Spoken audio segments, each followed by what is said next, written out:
이번에 국민의힘에서 대선 주자로 윤석열 후보가 뽑히면서 누구는 어떻고 이렇게 쫙 이야기할 거 없이 대선 공약을 한번 비교해 볼 때가 왔죠.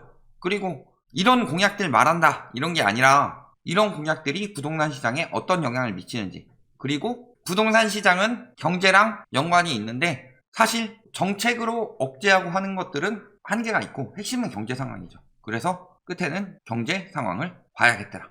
이런 것까지 내용 한번 보시겠습니다. 후보가 나왔어요. 민주당 같은 경우는 이재명 후보가 미리 뽑혔었고, 국민의힘 같은 경우는 이번에 윤석열 후보가 뽑혔고, 정의당에는 심상정, 국민의당에는 안철수, 이런 후보들이 뽑혀 있다라는 거죠. 근데 이쪽 정책은 그닥이죠 사실. 그래서 요쪽 핵심 두 개의 당의 정책을 비교를 해보겠더라. 여당 쪽 이재명 후보의 정책부터 보면은 어떤 정책이 나와요? 임기 내 250만원. 그러면은 2022년부터 27년까지 250만원을 공급을 하겠다. 물론 기존의 공급 정책으로 나온 것들이 있죠. 3기 신도시라든가 택지지구라든가 그게 한 180만원, 많이 보는 데서는 205만원 이 정도까지도 보는데 여기서 더 추가를 하겠다는 거죠. 250만원 규모가 어느 정도냐? 얘는 1기 신도시 이상이더라. 그러니까 수도권에 엄청난 공급을 때려 붓겠다는 거예요. 지금 공급을 때려 부을 때가 아니에요 사실. 계속 공급 때문에 오른다 여론을 만들고 있는데 사실은 공급 때문이 아니라 수요 때문에 올랐던 거고, 공급은 결코 부족하지 않다. 그런데 지금 공급을 엄청 때려붓고 있죠. 그런데 문제는 수요가 감소하고 있는 상황이다. 이런 상황에서 공급 저렇게 붙는다. 장점과 단점을 말씀드리자면은 단점으로는 공급이 굉장히 많아질 겁니다. 그래서 쓸데없는 집들이 굉장히 많아진다. 진짜 일본 형식으로 가고 있다. 장점이라면 정말 일본 부동산 형식으로 간다면 일본에서는 이제 부동산 투기 심리는 완전히 끝났어요. 유동성으로 들어온다라고 하는 것도 몇몇 이럴 땐 부동산이 살아나겠네 하는 기업들이나 외국인 투자자들이 들어오고 있는 거지, 일본 내에서는 부동산에 대한 심리는 완전히 끝났다. 지금 젊은 세대들 보면 어떻게 살고 있어요? 부동산을 소유하려고 하지 않는다. 자산시장에서 자산을 불리는 자산으로 생각하지 않는다. 우리나라도 그렇게 갈 수순이 굉장히 높습니다. 자, 수도권 250만원이면요 일본이 당시에 연 100만원 정도예요. 그럼 250만원면은 연 50만원 정도죠. 그런데 연 50만원을 생각을 해봤을 때 우리나라 인구가 지금 당시 일본 인구의 절반보다 안 된다. 그리고 인구 감소는 더 빠르게 되고 있죠. 그런 상황에서 250만원가 쏟아져 들어온다 라는 것은 장기 침체를 의미하더라. 저게 현실화가 된다면. 자, 그리고 이 중에 100만원은 기본주택으로 공급하겠다. 기본주택이 뭐예요? 중형 면적의 임대주택을 월 60만원 임대료로 거주. 근데 핵심 요지에 30년 이상 고품질. 그러니까 부동산 전문가라는 사람들이 이야기하는 거 보면은 임대주택은 집값 안정에 효과가 전혀 없다는 식으로 이야기를 하는데 굉장히 잘못 이야기하고 있는 겁니다. 왜? 집값을 올리기 위해서. 임대주택이 효과가 굉장히 커요. 왜? 우리나라는 가계에서 전세 등으로 해서 부동산 거품을 만들었기 때문에 임대주택으로 임대료가 떨어지면은 영향이 엄청 크게 가더라. 그러니까 이악물고 임대주택을 반대를 하는 거예요. 그리고 실질적으로 임대주택이 효과를 거의 못 봤다. 그 이유가 뭐예요? 임대주택이 굉장히 저품질이기 때문에. 도어락이 있는데 여기 담이 있고 여기 막는 유리창이 없어요. 도어락이 있으면 뭐예요? 여기로 넘어가면 되는데. 그래서 임대주택의 편견이 왜 생겼냐? 임대주택을 개판으로 지으니까. 임대주택이 굉장히 저품질이기 때문이죠. 그런데 고품질로 하겠다. 그 다음에 요 임대차법 부작용은 일시적 현상. 요거는 저희가 말하는 거랑 같은 이야기 하고 있죠. 공공주택 대량 공급해야 된다. 그 다음에 장기 임대, 토지 임대부 분양주택 등 장기 공공임대 주택 비율 전체 주택의 10% 올리겠다. 공공임대를 더 늘리겠다. 이런 이야기죠. 공급정책, 그리고 수요정책. 국토보유세 도입한다고 했고 비필수 부동산이에요. 비필수 부동산에 대해서 대출 연장 제한, 그리고 비필수 부동산에 대해서 과세 강화, 그리고 요거는 상한제, 원가공개, 후분양제. 저희 요거 이야기 많이 했었는데 요거 지금 들어간다는 거죠. 고위공직자 부동산 백지 신탁. 그러니까 저게 공직 쪽에서 부동산 비리를 저지르는 걸 막겠다라는 거죠. 그 다음에 금융감독원 준하는 부동산 감독기구 설치하겠다. 주택도시부 설치하겠다. 이런 내용들이다. 개발이익 환수 외치다가 공급 절벽 이야기하고 있어. 뭐라 그래요? 보수 언론이 LH든 화천대유든 엄청나게 까가지고 공공이익 환수하겠다. 아니, 공무원이나 이런 민간이익이나 다 사유화해서 이익 처먹고 있다라는 것은 오로지 정치적으로 비난하기 위해서일 뿐이었다. 왜? 그거 개발이익 환수한다고 해서 환수하면은 잘한다 해주는 게 아니라 공급절벽 생긴다. 이런 이야기 하고 있으니까. 그런데 공급절벽이랑 관련 없습니다. 자, 그 다음에 윤석열 후보. 보면은 똑같이 250만원이에요. 추진은 둘 다 250만원은 하겠다라는 거죠. 그리고 30만원은 원가주택으로 공급하겠다. 원가주택이란 뭐예요? 토지 플러스 건축비로 공급하겠다 라는 건데, 요게 공급이 된다면은 물론 저렴하게 내 집 마련할 수 있는 사다리가 되겠죠. 그래서 매년 6만원씩 5년간 30만원 청년들에게 원가주택을 하겠다. 근데 문제는 이럴 경우 LH가 손해를 떠안게 된다. 왜? 건축비, 토지비 손해 안 떠안는 거 아니에요? 그런데 보통 이런 데 어디서 만드느냐? 신규 택지에서 만들죠. 공공에서. 그러면은 신규 택지를 만들 때 아파트만 만드냐? 이런 데는 비싸게 팔고서 이런 걸로 뭐 만드는 거예요? 공공시설 같은 거. 늘 보유세 이야기할 때 저희가 말씀드리죠. 왜 세금을 내야 돼요? 내 집인데. 그게 아니라 해당 지역에 살면서 교통이나 국가에서 만든 시설들, 그것을 이용해서 세금을 내는 것이 보유세이다. 그런 것을 만드는 것이 신도시 개발할 때 다 계획해서 만드는 거죠. 그런 데서 들어가는 금액들이 굉장히 영향이 가겠더라.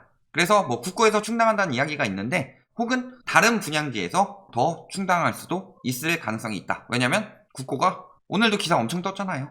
국가부채 증가율 뭐 세계 최고다, 뭐 이런 이야기 하면서. 그러니까 그런 식으로 충당할 수도 있을 것이라는 생각이 듭니다. 용적률을 높여주되 공공분양을 늘린다. 이거는 뭐 여태까지 나왔던 정책들이랑 큰 차이 없죠. 기부 체납해가지고 더 늘리겠다.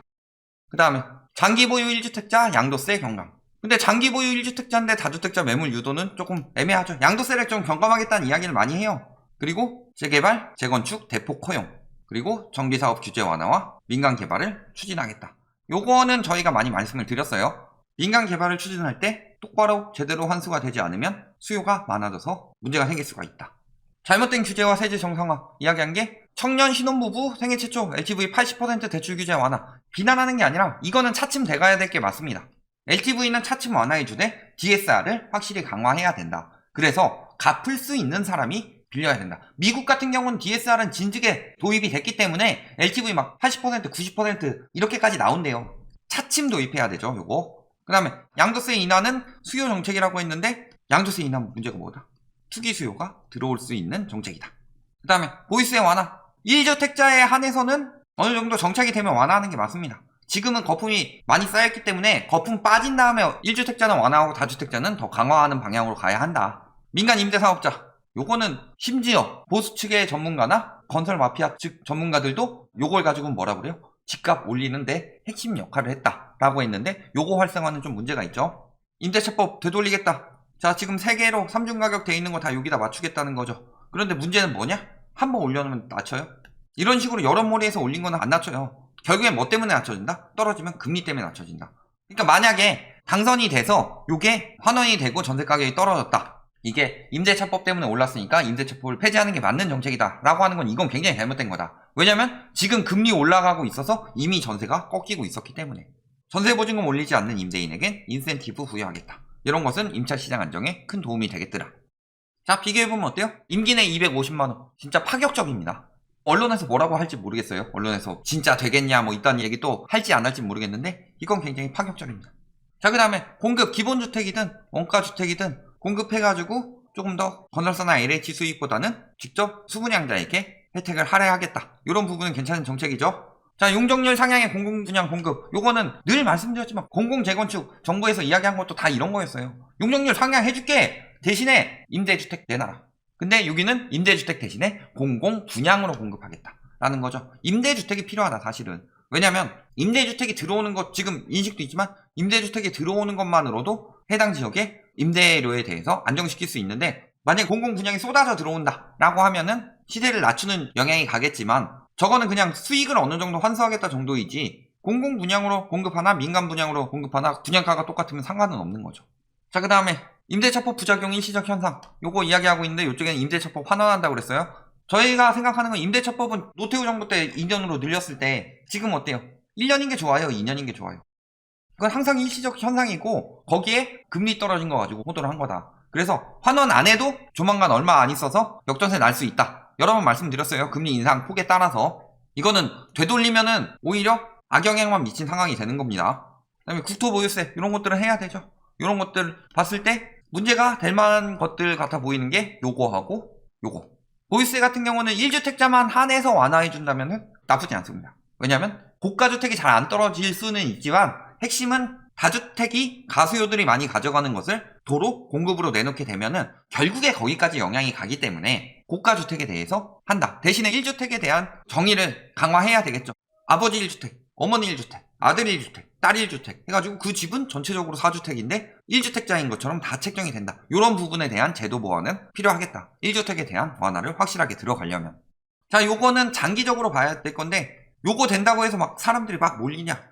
핵심은 은행에서 빌려줄 돈도 없고 DSR 규제가 정착이 되면은 LTV는 완화해도 됩니다.